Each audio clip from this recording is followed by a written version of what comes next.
Okay, so this was the treasury of the Athenians here at Delphi. Apparently, the treasury is empty. Yeah,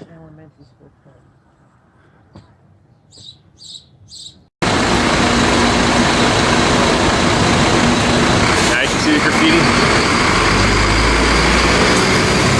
Okay, now bring it over to me.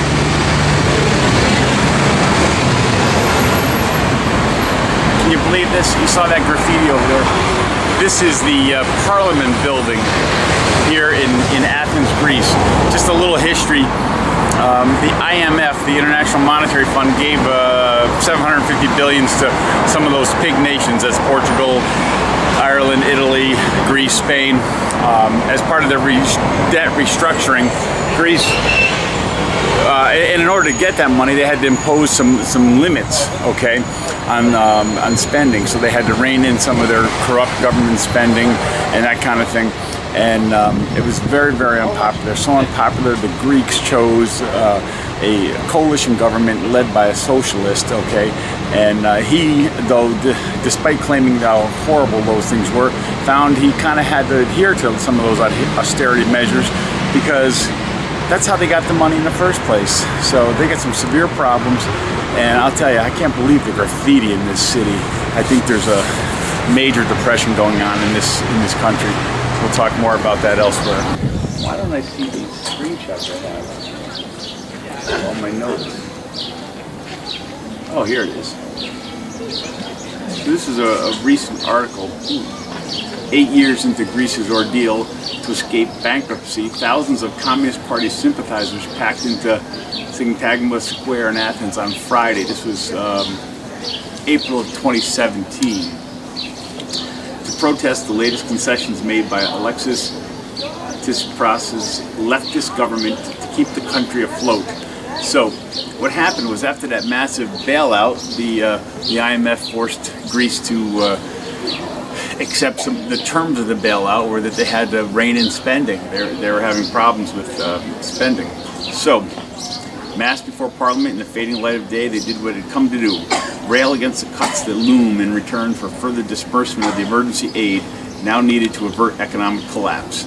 So they've got, come July of 2017, they got some loans due, 17.5 billion that are going to mature.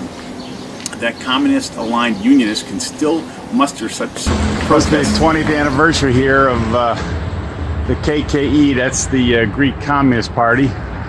Notice how farm workers are supposed to be communists according to this plan here. It's testament to its ability to make itself heard. So anyway, two years short of a decade. So in other words, 8 years ago. Why do they have to say it that way, these stupid newspapers? So little prospect of recovery. The nation has succumbed to protest fatigue. With the exception of pensioners, the great losers in Greece's assault on austerity. That's the big thing is it's really the pensioners who've been promised things that the Greek government could never have actually kept those promises. That's part of the failed promises of socialism. So they told these pensioners, many of whom retired at age, say, 58, that they could get this money forever, and forever didn't happen. So on Friday's protest, one of more than 60 nationwide came within hours of Europe escaping another dose of Greek drama after the Eurozone finance ministers announced that bailout talks stalled as Athens bickered over the terms of its latest compliance review with lenders could finally resume. So Greece, who's in debt and can't afford it, is trying to negotiate a better deal for the money. It's like going to your parents and saying, I want money and I want it on these terms. I'm sure that doesn't happen in my family. In exchange, the once fierce anti-austerity Tsipras, that's the leader of Greece, he signed up for further reforms worth 3.6 billion, the equivalent of 2% of GDP, to be put into effect once the current program ends. They're up to 180% of their GDP is what their debt is.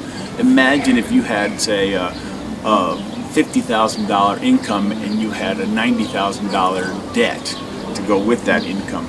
That's the rough equivalent. That's how they often think of it anyway. So their GDP is totally in the tank. They, of course, they've had serious problems. In 2011, changes were made to the Greek healthcare system. Well, this is interesting.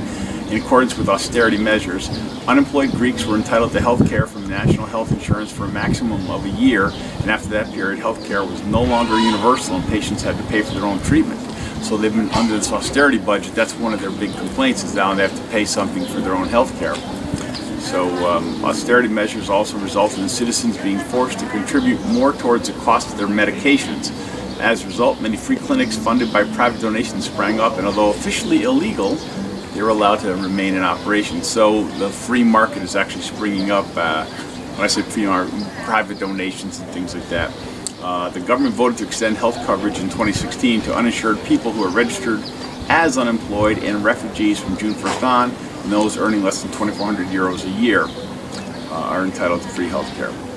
So Greece has just been suffering under serious austerity measures, and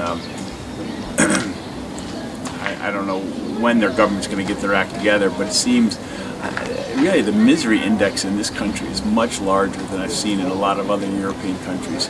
I think it was a little bit in Portugal, but Greece has got some really big problems.